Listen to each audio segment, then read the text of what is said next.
Quando escutamos de falar de serial killer, já vem na cabeça alguma história estrangeira, seja ela fictícia ou não.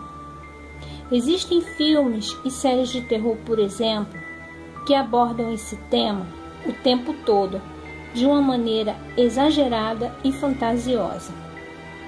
Provavelmente você já ouviu falar sobre Jack, o Estripador, um dos serial killers mais famoso e mais antigo da história.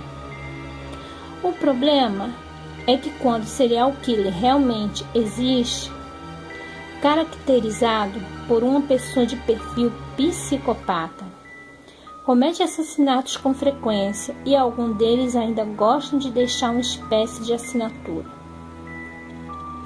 Pessoas que estariam acima de qualquer suspeita, aparentemente inofensiva, mas que são extremamente perigosas e maníacas. Pode ser um vizinho, um amigo seu, ou até a pessoa que dorme ao seu lado. O Brasil é considerado um dos países onde mais são cometidos homicídios no mundo. E isso não é nenhuma novidade. O fato é que nós não estamos livres de serial killers ou assassinos sérios.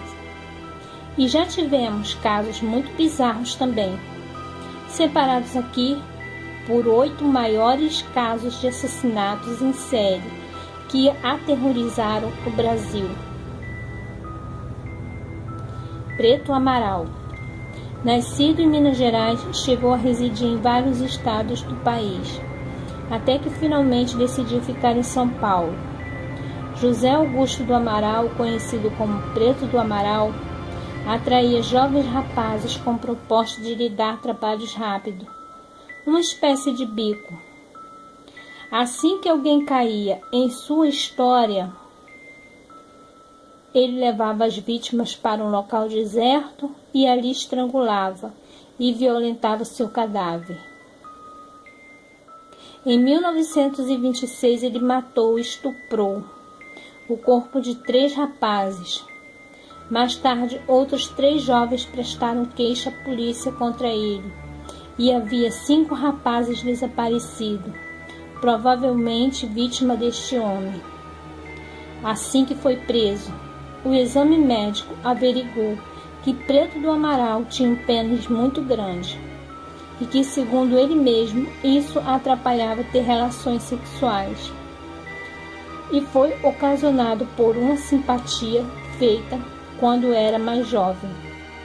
Morreu antes mesmo de ser julgado, no ano de 1927. O bandido da luz vermelha. João Acácio Pereira da Costa nasceu em Santa Catarina, mas era morador de Santo desde criança. Ficou conhecido como bandido da luz vermelha. Não foi por acaso. Ele praticava assalto a residências com frequências, mas de uma forma muito peculiar. Antes de invadir uma casa, sempre desligava a energia antes. Entrava descalço e mascarado ao estilo faroeste. Usava uma luz vermelha para iluminar seu caminho. Foram cerca de 7 anos cometendo crimes do tipo, sem ser pego. Responsável por 77 assaltos na cidade de São Paulo, entre os anos de 1960 e 1967.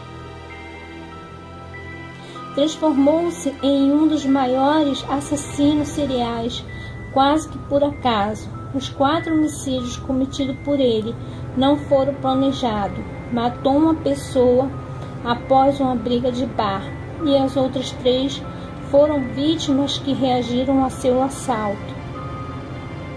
Ele conversava com suas vítimas e uma delas diz que foi obrigada a cozinhar para ele enquanto terminava o assalto.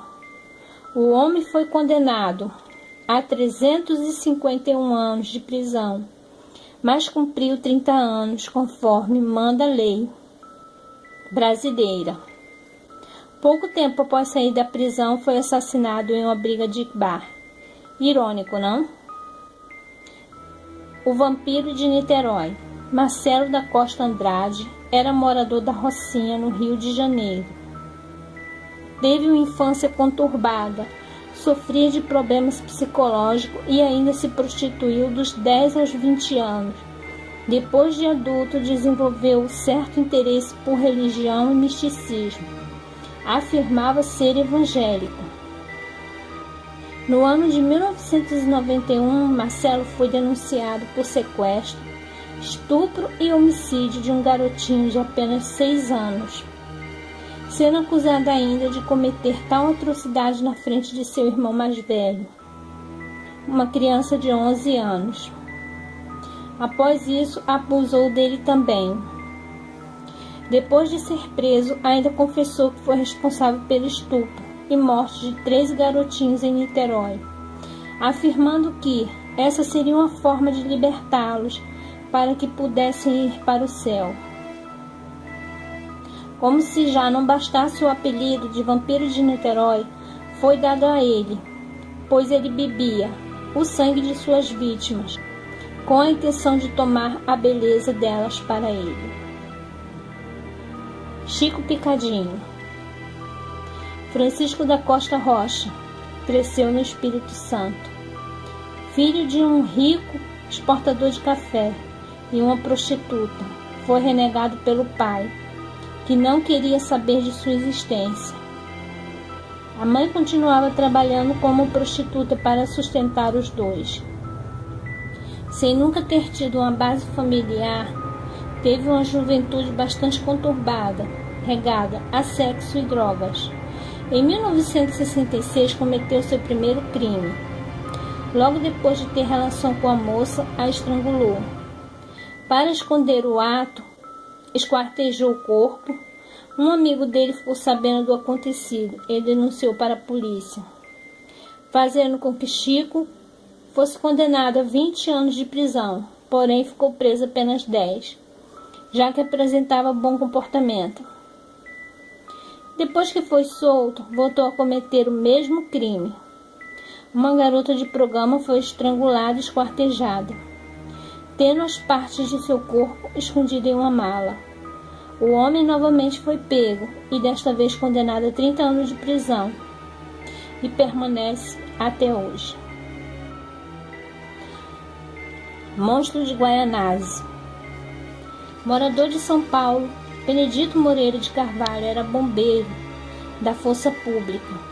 Foi expulso depois de ser acusado de tentar estuprar uma jovem menor de idade. Já havia sido preso 2 vezes antes de receber o apelido de Monstro de Guaianazes.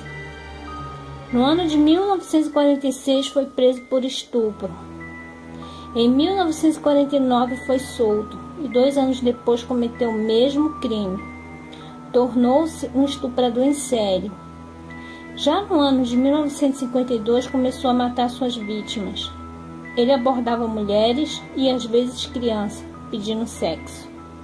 Ao receber resposta negativa, as estrangulava as vítimas e violentava seus corpos.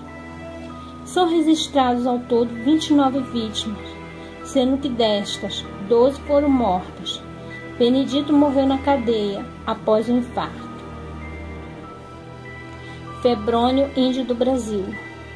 Nascido em Minas Gerais, mas morou a maioria da parte da sua vida no Rio. Havia sido preso 8 vezes por roubo, furto, chantagem e fraude, entre outros crimes. Fingia ser dentista depois de roubar um diploma. Febrônio foi acusado de várias tentativas de estupro seguidas e acabou assassinando um rapaz de 20 anos de idade e uma criança de 10. Foi preso em 1927 e ainda matou um colega de cela, que havia se negado a ter relação sexual com ele. O caso ganhou bastante repercussão na mídia nacional, o que fez com que outros 6 jovens fossem até a polícia identificá-lo como estuprador. No peito do homem estavam tatuadas as letras DC, VX, V1, que tinham para ele alguma mensagem sobre santidades, já que Febrônio dizia ter criado a sua própria religião. Tinha problemas mentais graves e, por esta razão, não pôde ser condenado por nenhum de seus crimes. Foi encaminhado para o manicômio, onde ficou até a sua morte em 1984. Pedrinho Matador. Foi aos 14 anos que Pedro Rodrigues Filho cometeu o seu primeiro assassinato, ao matar o filho do vice-prefeito de sua cidade natal, em 1968, e também o vigia de sua casa. Ao se mudar para São Paulo, antes mesmo de completar 18 anos, foi responsável por uma chacina, onde invadiu um casamento de um rival e matou 7 pessoas. Justifica dizendo que era para vingar a morte de sua namorada. Foi condenado a 128 anos de cadeia, passando 30 anos preso, e foi aí que se consagrou como matador. Ele assassinou 47 pessoas. O que mais impressiona é que chegou a matar o próprio pai, este que havia matado a mãe de Pedro a facadas. Finalizou a vingança ao comer seu coração. No ano de 2007 foi solto, mas 4 anos depois voltou para a cadeia. Tem em sua ficha 71 homicídios e afirma que foram sempre contra homens maus e que cometeram algum tipo de violência contra mulheres e crianças. Poderá ser solto em 2019. Já está com 65 anos de idade.